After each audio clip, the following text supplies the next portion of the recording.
What's your name? Damon. A pleasure. I'm Blanca.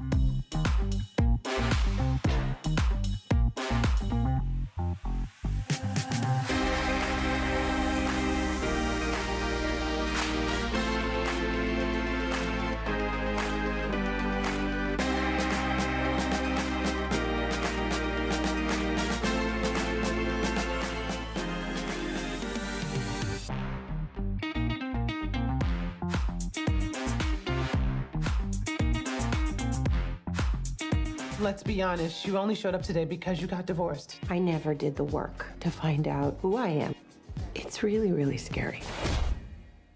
I'm sorry, I don't really care about any of that. Wow, when I said that to Oprah, she gave me one of the biggest hugs.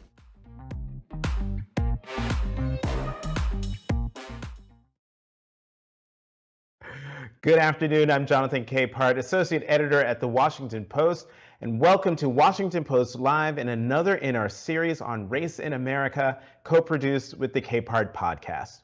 When Michaela Jaé Rodriguez was growing up, she said there was no LGBTQ+ representation in the media. Today, the out trans actress is at the forefront of that representation, becoming the first out trans actress to win a Golden Globe and the first to receive an Emmy nomination for Outstanding Lead Actress in a Drama Series, both for her role as Blanca Evangelista in the FX series Pose.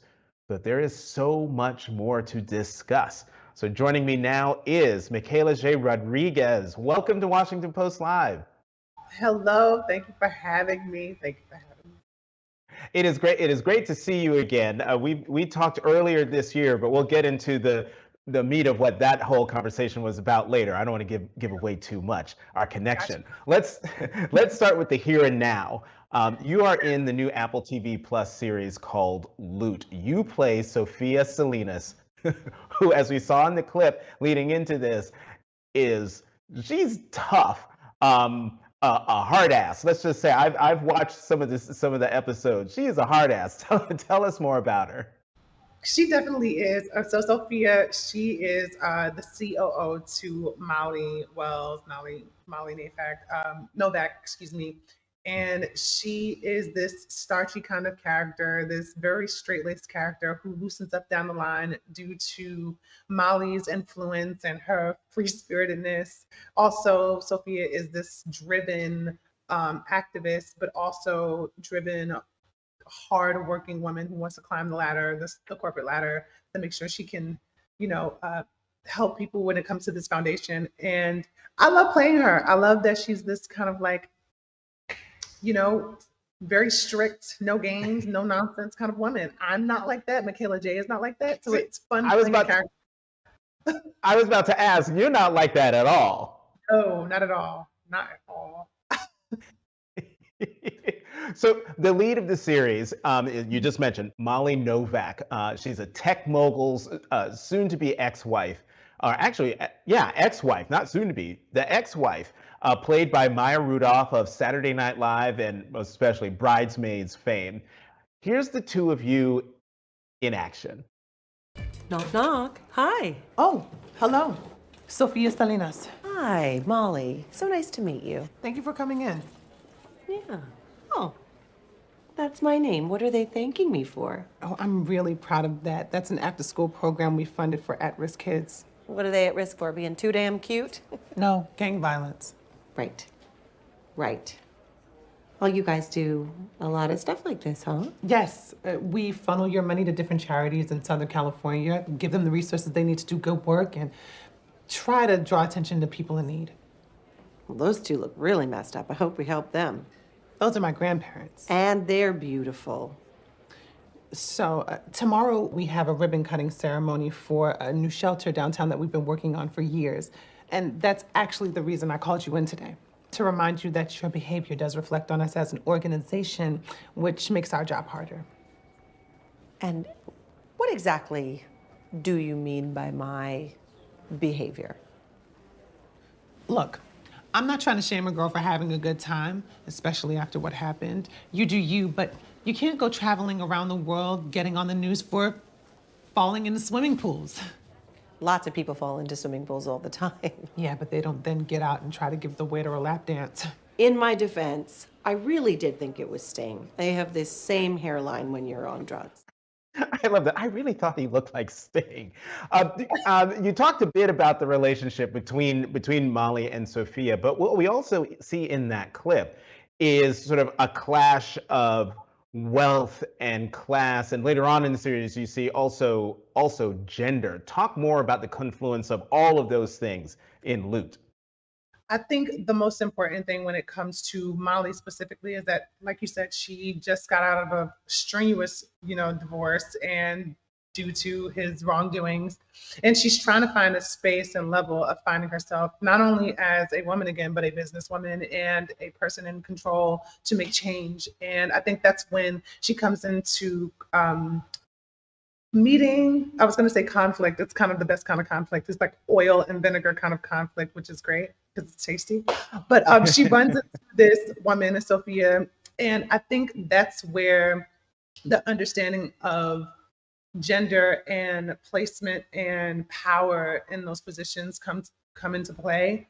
She sees a woman, Sophia, who is striving and working hard to get to where she needs to be. And I think she understands that plight simply as a woman in the workspace trying to move ahead and make her stamp. I think also the play on position and privilege. Molly Novak, aka Wells, she comes from a high position of privilege, but I think that gets knocked down a little bit when she gets to see Sophia and also experiencing her divorce. So they're really kind of good, kind of like even planes to play with, if that makes sense. Yeah, and the other thing is you don't get the sense of that in the clip that we just saw, just how wealthy Molly is. I mean, she's turned out. That outfit is super fly. Her hair is banging. The jewelry is great. But when you watch the series, Sister Girl lives in this fabulous house. She has her own what would in normal circumstances be like a commercial jet. Yeah. So there are extremes. This isn't just a wealthy lady. She's a multi-billionaire. Yes. 87 million, billion. How dare I?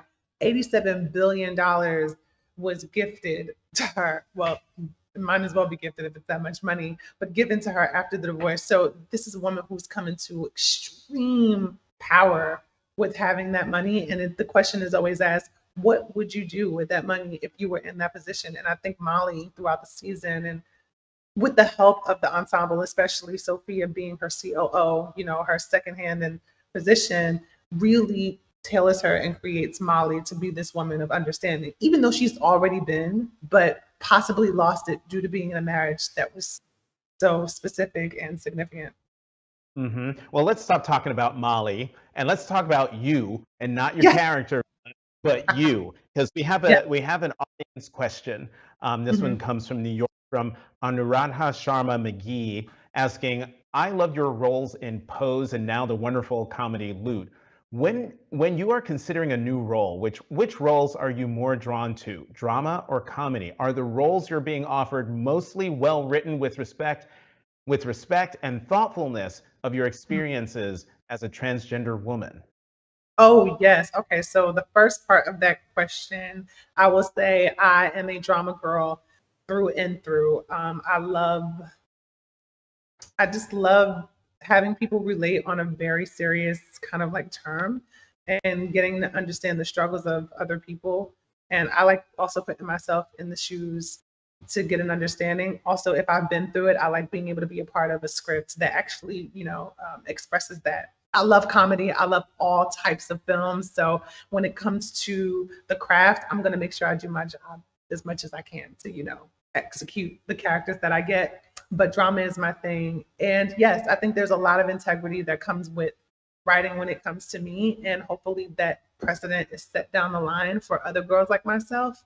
And it's just dignity and respect and also creativity. I think that's what comes with just art in general and this industry in general. And when all of those three kind of like come together, it makes a beautiful space to work in. And I have to say, alongside Pose, Loot has been a really good space to work in alongside the people who I work with. I'm thankful. So yes, I hope I answered that question. Oh no, you did. And another role that I was surprised to see you only because I'm talking about a Black Lady sketch show. Oh my God. I think it was the first episode of the newest season where it's like a big hair care product return, sort of like Yes, of the purge, and you are in charge. You are in charge of this one store, this very store, much and you so. put them through it. Listen, I feel like, there's always that girl at the front desk that's the clerk that's like, listen, I've been working here for hours and y'all coming up in here taking all this time. I'm gonna give y'all a hard time too. And I was like, you know what? I'm gonna channel that person that I've seen, who has I've watched because I was always a bystander, I was always somebody who was just watching. I was never a part of the group. And I would watch and say, oh wow, that's a character choice. Taking note off of that. Gonna put that in my pocket.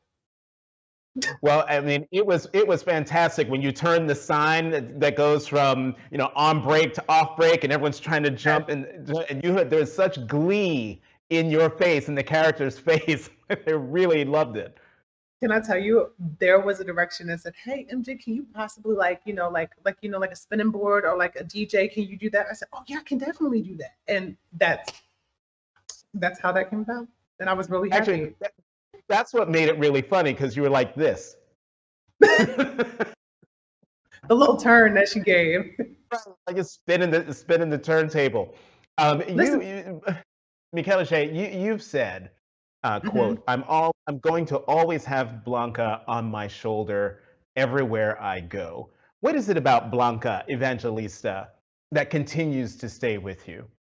Well, I mean, when I mentioned Blanca, the creation of her by Stephen Canals was obviously an amazing creation, but I put a lot of my mother into her. So I keep Blanca on my shoulder to give some kind of understanding of myself, but also relate back to the person who was instilled in me grace. And that's what Blanca has. She has grace. There's a lot that goes on in this crazy world that we live in. And even as a human being myself who has all flaws and who can do good and things that could possibly be bad, I like to think of the medium ground of grace and having grace for someone. And Blanca did that. She was stern when she needed to be, she was loving when she needed to be, she was graceful when she needed to be. And that was what made her beautiful, loving self. And I thought that, why not keep a piece of that on my shoulder? I like to think that I have some of that.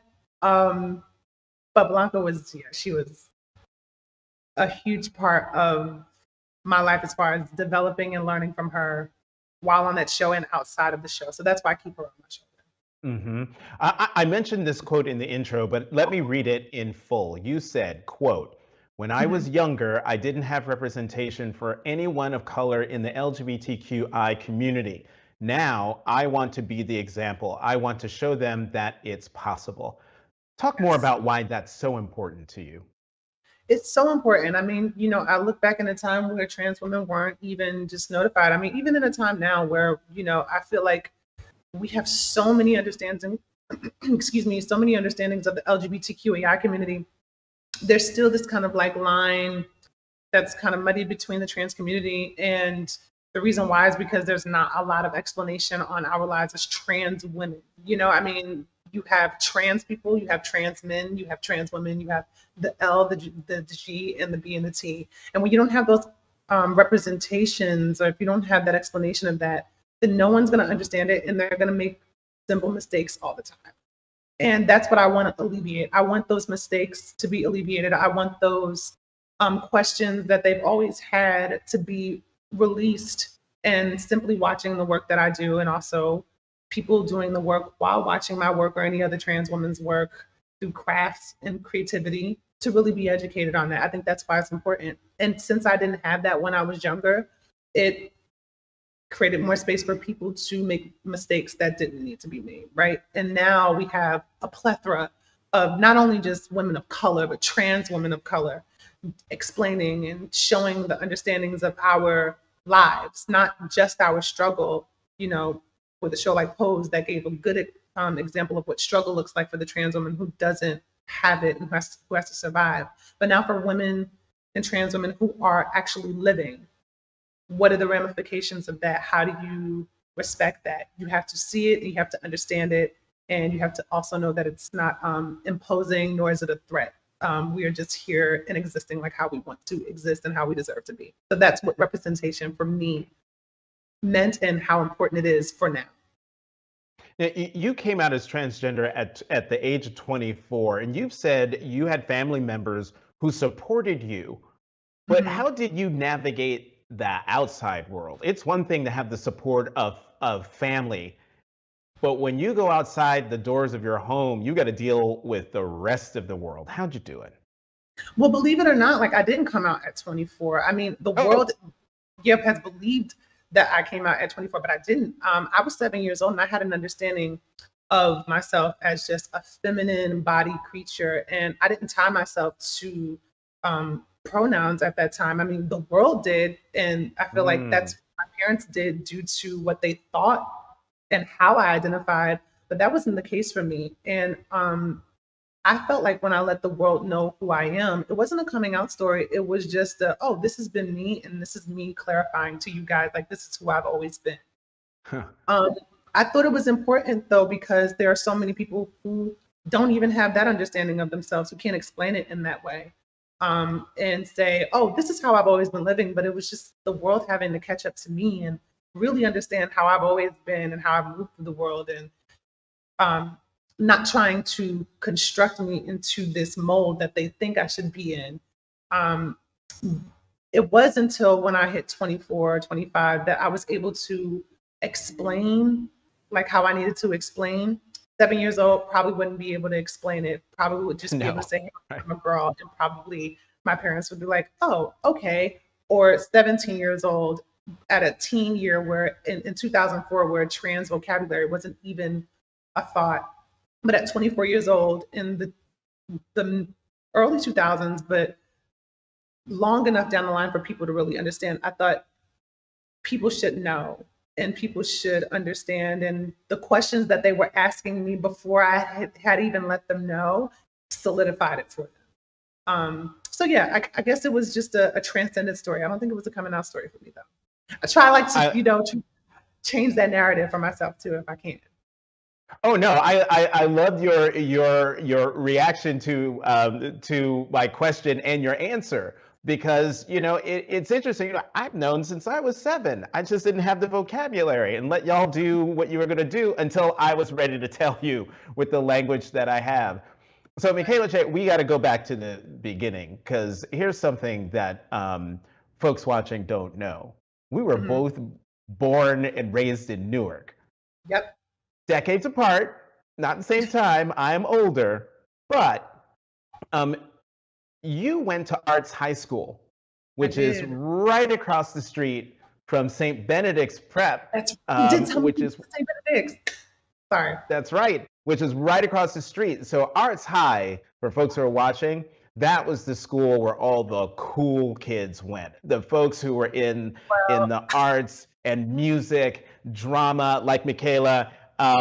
What drew you to the arts? well, naturally, I was always a dramatic kid, always falling out and fanning all over the place and creating skits and singing and too much energy to be bottled up. And my mom was like, we need to put you somewhere where we can contain this. So moving on down the line, I go to a performing arts school called New Jersey Performing Arts Center, SYPW, at 11. Grow up, hit the age of 14. I go to a school, a Catholic school called Queen of Angels, which I pride myself now that I got to go to a school called Queen of Angels. Makes sense. Um, and when I hit 14 years old, believe it or not, the women of that Catholic church, it was all run by women. Really never saw a man there, which I was like, this makes me feel even more comfortable. Black women at that. Um, my vice principal and my principal at that time, Miss Hay, I can't remember the other woman's name, she would kill me. But she said she needs to be in a performing arts school. And I know a couple of students that are here that should go. Told my mother this.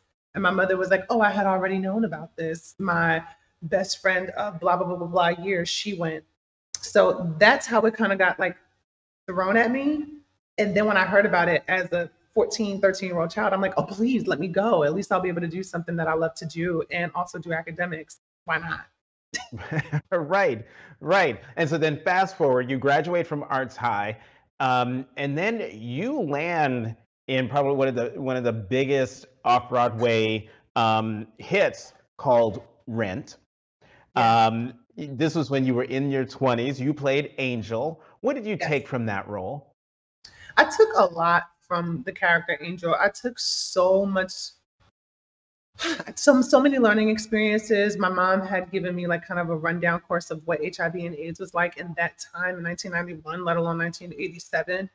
And she had friends who had passed, dropped like flies, disappeared from this earth that shouldn't have disappeared. And she gave me so much insight on what it was like. So when I went in the Angel, I had already known what I was getting involved with, but the character herself, who was filled with light and joy and love and nurturing, but also has to deal with this cumbersome disease we all know as HIV and AIDS, it drew me to her. It made me realize, oh, this character alone knows what her purpose is on this earth. She knows she has a limited amount of time and she wants to execute it, every single positive thing that she can do, no matter the turmoil, no matter what kind of pushback she gets, she's going to supersede.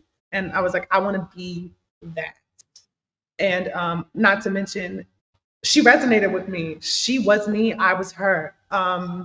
Aside from having HIV and AIDS, our personalities and everything just really matched up. And I was like, you know what, this is a character that a lot of young folks need to see, who has love, but is also confident in themselves to be who they are and also influence their friends who are outside of the LGBTQAI community to be who they are. Like, yes, I need to be a part of this. And I was so thankful. I got to work with almost all of the original production, the director, the producers, almost everyone, the music director, all of the original. Mm-hmm. You know, we've got less than 10 minutes left. I'm wondering, Michaela Jaé, no, no, you're not talking a lot at all. No, what we need is an hour. That's what we need. That's what I we love need. flowers. You're not talking long. So look, we're at a time now in this country when, you know, the T in LGBT is out and loud. And I remember when there were articles written about how the T was silent. And so Mm-hmm. now we've got not just out transgender trans actresses like you, but all across this country, we've got young people who are coming out as trans or non-binary at ages that are, when I came out in the 80s at age 20 something, or in the late 80s, as Mm-hmm. 20 something, the idea that a kid could come out as trans at the age of 6 or 7 was just not Yeah. even something that I could contemplate. And I'm just Mm-hmm. wondering your advice to families who have a child or teen who's coming out as transgender or non-binary, and what is your advice to that child or teen? Okay, perfect. I can answer both of those. I would say when it comes to a parent or family members who have just come into understanding their child as being either LGB or specifically trans or gender nonconforming, it's very simple. It's to love them unconditionally, protect them, make sure that they are safe, put them in a space where they feel comfortable and safe. Make sure that they have friends around them who are also LGBTQAI and straight, who understand them so that they can grow in an environment that is diverse and understanding, so that when they grow older and when their friends grow older, there will be a safety net for them as a trans or gender non-conforming individual. That's for the families and also for the LGBTQAI house families too, because it goes across the board. You know, it just doesn't hit with biological families. It's people who are displaced, young individuals who are displaced and who have to find their families. There's a job on their end to complete. And I think as a mother or a father or a guardian, you should instill those things with them too. Now, when it comes to the child or the teen, don't move too quickly, because this life is it's, you have a lot of time, but also stay confident and love yourself and receive the love from people that you truly know have your best interests at heart regarding your safety and your heart as a person who is obviously a part of a minority, but who also is going to probably endure a lot of struggle due to you being so confident in knowing yourself. Always stay true to you and never let anyone tell you not to be who you are. That's most of the time their deflection on what they're probably dealing with themselves.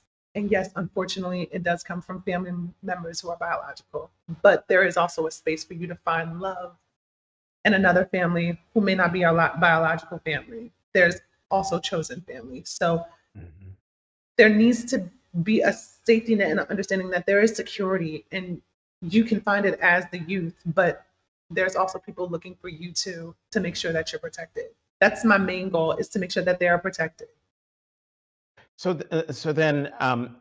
given what you said, I would love to get your reaction to state legislatures that are passing these laws, like the so-called "Don't Say Gay" bill in Florida, where those safe spaces in classrooms and schools are disappearing.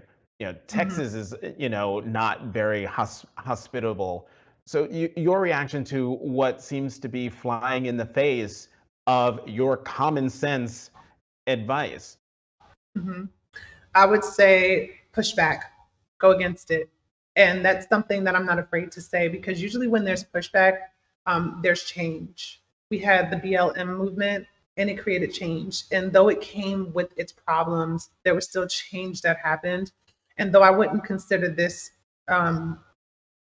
similar to the BLM movement, this is still a movement when it comes to our lives and our safety. And the most important thing is for us to put ourselves in places that we know are safe, but also to push back against the people who are trying to take away our existence, because that's what it pretty much is. It's like erasing the understanding of LGBTQAI history. Push back and don't be afraid to do it. I think that's what these state legislators want, is for you to be in fear and to be afraid. But don't be afraid. Live who you are. Never let anyone tell you how to live your life, and make sure you live a positive, happy, and fruitful life. I always believe in karma. Bad things come to you if you do bad things. If you're doing good things and you're being yourself, there shouldn't be any bad things coming your way. So, push back against these legislators. Kind of wicked what they're doing. But I think more than anything, it's because the community, especially the T in the community, is winning. And usually when someone is doing a good job or thriving and striving without confrontation, there's always some chaos met with that. And I've been used to that. So I'm just like, okay, well, you guys can't handle it. We're going to keep going. We're going to keep living. Thank you for your input, but we're going to keep thriving. And I'm not going to stop until I die. So. Well, speaking of stopping, we have to stop. Oh, darn. I know, we're already done. Activist, actress, also singer. You had a debut single out, Something to Say, last year. You've got an album in the works that's coming out. Just when's it coming out? Just give me a date. Okay, so I'm hoping it comes out maybe next month. At the end of August, maybe. Who knows? But we don't know just yet, because we're still working on something. Okay. Activist, actress. Yeah, go ahead. But it should be coming out very soon. We have a lot of songs done, and we're just trying to make sure we do this right, So. And I can tell you're very excited about it. Okay, for the third time, activist, actress, singer, and my Newark homegirl, Michaela Jaé Rodriguez. Thank you so much for coming to Capehart on Washington Post Live. Of course, it's always good talking to you. And thank you for joining us. To check out what interviews we have coming up, head to WashingtonPostLive.com. Once again, I'm Jonathan Capehart, Associate Editor at The Washington Post. Thanks for watching Capehart on Washington Post Live.